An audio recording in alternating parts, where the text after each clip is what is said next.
Last month, we discussed a letter Benjamin Franklin had written to Thomas Cushing, Speaker of the Massachusetts House, expressing his concerns over the attitude that Thomas Hutchinson, the Governor General of the Massachusetts Bay Colony, was taking toward the independence-minded colonists. Besides hearing of Hutchinson's strong ultimatum to the Assembly, Franklin had come into possession of a series of letters from Hutchinson.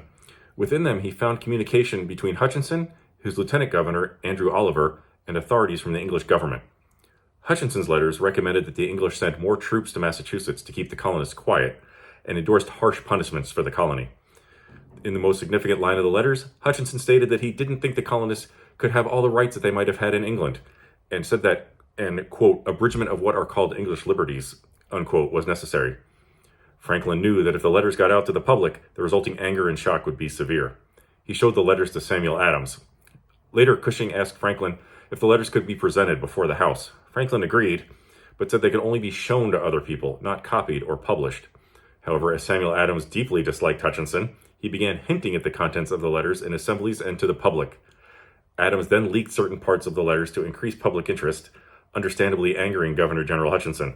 Finally, in June 1773, the letters were published in the Boston Gazette. As Franklin had predicted, the public response was intense. The people were furious at Hutchinson, particularly for his statement that the colonists should lose some of their freedoms. They took it as a sign that the British were determined to keep the colonists from being free, and that revolution might be necessary. Within days, the Massachusetts General Court passed a resolution that removed both Hutchinson and Oliver from office. In England, government officials were incensed. They demanded to know who had originally leaked the letters. People pointed fingers, desperate to catch the culprit, eventually leading to a sword duel between Thomas Whately, an assistant to the Prime Minister, and John Temple, the Lieutenant Governor of New Hampshire.